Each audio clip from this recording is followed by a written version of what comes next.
अब एक बात सावधानी से सुनिएगा, शायद शिव महापुराण के माध्यम से अभी तक ये बात सामने नहीं आई, पर शिव पंचायत कथा में आ रही है। जितने आस्था चैनल पर कथा सुन रहे हो, जितने फेसबुक और यूट्यूब पर सुन रहे हो, और जितने इस छत्तीसगढ़ की पावन धरा पर बैठकर सुन रहे हो, बहुत सावधानी से सुनना। एक प्रश्न हमारे भीतर खड़ा होता है, जब हम सूर्य नारायण भगवान को अर्घ देते हैं, जल चढ़ाते हैं, तो वो जल पृथ्वी पर जब गिरता है तो उसके छींटे हमारे शरीर पर लगते हैं। क्या वो ठीक है? क्या वो श्रेष्ठ है? तो शिव महापुराण की कथा कहती है, जब हम सूर्य को अर्घ देते हैं, सूर्य को जल चढ़ाते हैं, वो पानी जब पृथ्वी पर गिरता है, उसके छींटे हमारे शरीर पर लगते हैं, तो वो श्रेष्ठता का भाव निर्मित करते हैं, वो गलत नहीं हो सकता। कारण अब वो भी समझ लीजिए।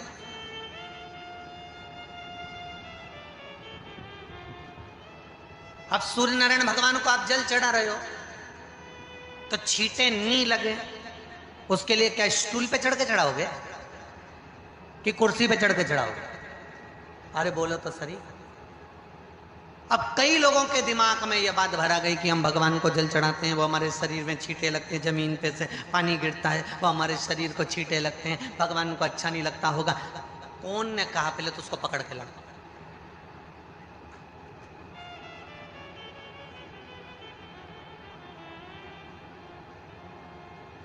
क्योंकि मेरे राम जी महाराज, मेरे भगवान कृष्ण,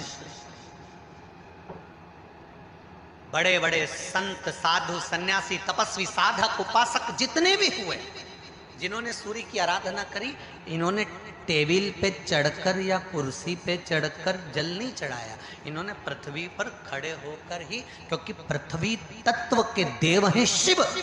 जब हम मृत्यु लोक पर खड़े होकर, पृथ्वी पर खड़े होकर भगवान शंकर का भाग पृथ्वी तत्व को धारण कर कर जल को हाथ में लेकर जब समर्पित करते हैं, और जो जल नीचे गिरता है वो शरीर पर अगर लगता है तो हमको उसका आशीर्वाद ही प्राप्त होता है, दोष नहीं लगता।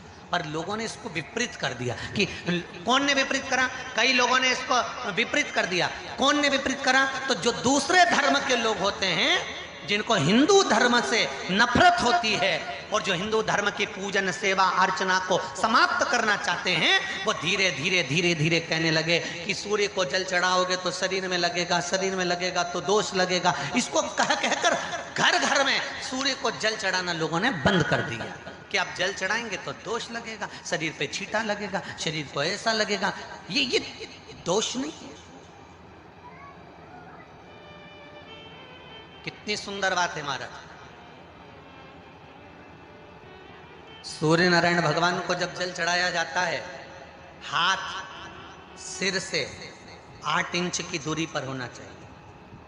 जम के बोलिए, सिर से कितना ऊंचा होना चाहिए? 8 इंच ऊपर अपना हाथ होना चाहिए मस्तक से सूर्य को जल चढ़ाते समय। और ना चांदी का, ना स्टील का, न लोहे का, न प्लास्टिक का, न कांच का, न सोने का कोई बर्तन, न कांसे का, न एल्युमिनियम का, न पीतल का, केवल एक पात्र होना चाहिए, वो है तांबे का। काय का पात्र होना चाहिए? तांबे का पात्र। और सूर्य नारायण भगवान को जब 8 इंच ऊपर तुम्हारा हस्त है, और जब हम सूर्य को जल चढ़ा रहे हैं, कैसे जल चढ़ाना है वो भी समझ लीजिए। अगर कोई कैंसर का मरीज है, जिसके चेस्ट में कैंसर आ गया हो, लेफ्ट में, राइट में कहीं पर कैंसर आ गया हो, या कोई गठान आ गई हो, तो महाराज आप जल चढ़ाते समय उस जल की धार को सूर्य भगवान को जब चढ़ा रहे हो, तो धार आपकी गठान की ओर जाना चाहिए, जिससे सूर्य की किरण उस जल में से आपके उस स्थान पर पड़े, उस जगह पर पड़े जहां पर गठान है। महाराज आप लगातार जल तो चढ़ाना चालू करो, अच्छे अच्छे डॉक्टर फेल हो जाएंगे और कह देंगे गठान ठीक हो गई।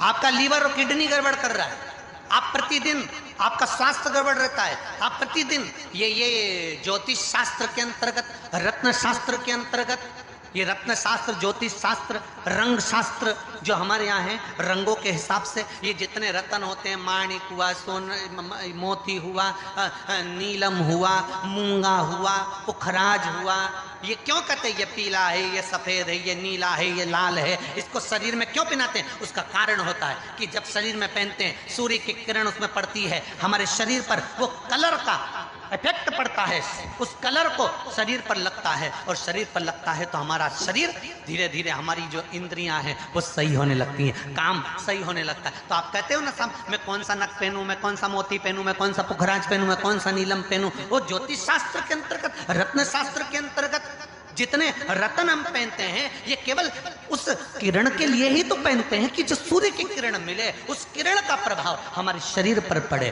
तो इन सबसे अच्छा है कि सुबह शंकर भगवान का नाम लो, तांबा का लोटा में जल भरो, 8 इंच ऊपर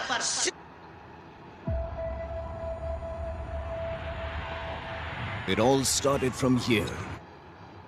सिर से हाथ होना चाहिए, और सूर्य नारायण भगवान का दर्शन साधारण नहीं, जो जल तुम चढ़ा रहे हो, वो जल की जो धार आ रही है उसमें सूर्य का दर्शन होना चाहिए, तो कैंसर की बीमारी कभी नहीं हो सकती। लीवर, किडनी, हार्ट, आपके हार्ट में अगर तकलीफ है, डॉक्टर ने कह दिया कि इसमें नस चौक है, आपको कहीं ना कहीं छल्ला डलेगा, आपको कह दिया इसमें कुछ ना कुछ प्रॉब्लम आ रही है, आप सूर्य को अर्घ देना चालू कर दो, सूर्य को जल चढ़ाना चालू कर दीजिए। आप सूर्य को जल चढ़ाओ, वो जल की जो तरंग आ रही है, वो जल जो निकल कर जा रहा है, उसकी जो किरण आपके हृदय पर, आपकी छाती पर पड़ रही है, नाड़ियों में पड़ रही है, नसों में पड़ रही है, उसका बल देखो तो सही। 1 महीना लगातार चढ़ाओ, तो 15 दिन 20 दिन कर तो देखो। क्यों राम जी महाराज जल चढ़ाते थे, क्यों भगवान कृष्ण जल चढ़ाते थे सूर्य को, क्यों दशरथ जी महाराज जल चढ़ाते थे, क्यों कश्यप ऋषि जल चढ़ाते थे सूर्य को, सारे 33 कोटि देवता, सारे ऋषिवर, साधु संत सन्यासी तपस्वी साधक उपासक सब भगवान सूर्य को अर्घ दिया करते थे। क्यों देते थे, किस लिए?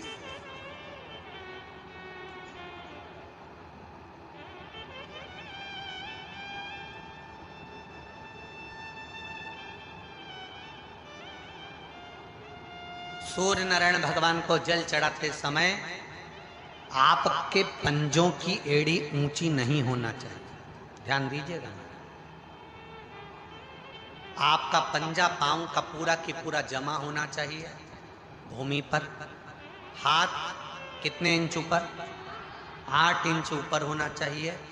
जल जो गिरे, सूर्य की किरण, सूर्य का दर्शन उस जल की रोशनी में करना चाहिए। क्या होगा उससे? जिस बच्चे को आंख में चश्मा लगा हो, मोटे से मोटा चश्मा लगा हो, छूट नहीं रहा हो, तो थोड़े दिन उसको सूर्य का अर्घ चढ़वाना चालू कर दो और जल में से सूर्य का दर्शन कराना चालू कर दो। सूर्य का दर्शन जल में से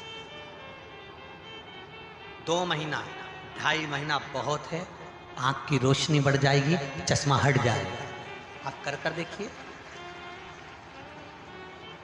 अब एक प्रश्न और खड़ा होता सूर्य को अर्घ देने। गुरुजी, पंचदेव पंचायत में सूर्य नारायण भगवान शंकर की पंचायत में हैं।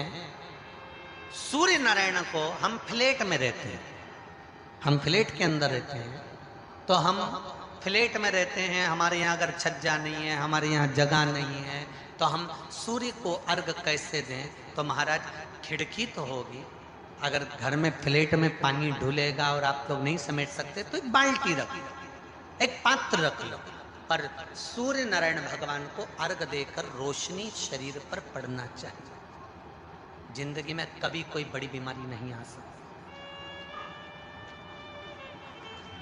कितने लोग देते हैं सूर्य को अर्घ? जरा हाथ उठाओ। बहुत बढ़िया, बहुत जोरदार। पुरुष लोग भी देते हैं ना, चाहे बच्चे से बच्चा, बच्चों के हाथ में भी 1 लोटा पानी पकड़ाओ। घर में छोटे बच्चे हो ना, उनको तांबे का लोटा दो, पानी दो, जा बाहर खड़े हो जा, 1 लोटा पानी चढ़ा के। पहले दिन आप स्वयं बच्चे के साथ बाहर खड़ी हो ओटले पर, घर के बाहर खड़ी हो, छत पे खड़ी हो या घर के बाहर खड़ी हो, और बच्चे से कह लो चढ़ाओ बेटा, देखो ऐसा हाथ 8 इंच ऊपर करिए, तांबे का लोटा लेकर पानी धीरे धीरे डोलना है। जैसे वो स्लो मोशन के सीन नहीं होते नाटक में, ये एकदम धीरे धीरे, बस नहीं तो मालूम पड़े छोरा छोरी एक साथ उंडेल के नहीं। जल चढ़ाते समय उस पानी में से सूर्य की किरण पड़ना चाहिए, सूर्य की। एक बात और कहना चाहूंगा, अगर आप लोग स्वीकार करेंगे तो, अगर कहीं आपको लगता हो कि बच्चा पढ़ने में कमजोर है, विद्या में कमजोर है, रिजल्ट अच्छा नहीं आ रहा, पढ़ने में कमजोर है, वो पढ़े अपनी जगह पढ़े, वो कार्य करे अपनी जगह करे, मेहनत करे अपनी जगह करे। बच्चों को कह दो कि कुछ समय के लिए सूर्य को अर्घ देना चालू कर।